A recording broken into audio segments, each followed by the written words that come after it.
பொங்கல் பண்டிகை நெருங்கி வர வேளையில வெல்லம் தயாரிப்பு பணிகள் தீவிரமடைஞ்சிருக்கு. கரும்பு விவசாயம் தான் பொய்த்து போன இருக்க நிலையில வெள்ளத்திற்காவது உரிய விலை கிடைக்கணும், அதுக்கு அரசு நடவடிக்கை எடுக்கணும் அப்படின்னு விவசாயிகள் கோரிக்கை விடுக்கிறாங்க.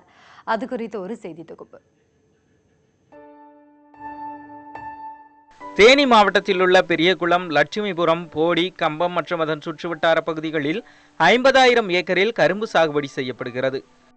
போதிய மழை இல்லாததால் சாகுபடி பாதித்திருப்பதாக கூறும் விவசாயிகள் இதனால் வெள்ளத்திற்கும் போதிய கரும்பு கிடைக்கவில்லை என்கின்றனர். இந்த வெள்ளம் இந்த பொங்கல் சமயம் தான் எங்களுக்கு வெள்ளம் கிடைக்கும். போன வருஷம் நல்லா மழை பெஞ்சு நல்லா வெள்ளம் ஈல்டு எடுத்ததுனால எங்களுக்கு நல்லா லாபம் கிடைச்சிருது.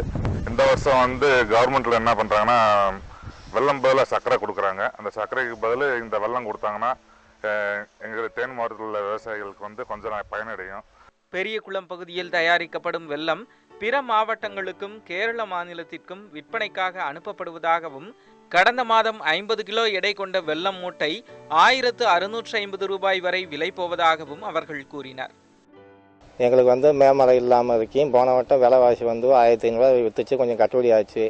இந்த வட்டம் மழை இல்லாமல் இருக்கு. இந்த வட்டம் கொஞ்சம் விலைவாசி கம்மியாக விற்கிது. உரம் வாங்க இது வாங்கிறதுக்கு ஒன்றும் கட்டுப்படி ஆகலை. பொங்கல் பண்டிகை நெருங்குவதால் அரசு சர்க்கரையை தவிர்த்து வெள்ள விற்பனையை ஊக்குவிக்க நடவடிக்கை எடுக்க வேண்டும் என்றும், பாதிக்கப்பட்டவர்களுக்கு உரிய நிவாரணம் வழங்க வேண்டும் என்றும் விவசாயிகள் கோரிக்கை விடுத்துள்ளனர்.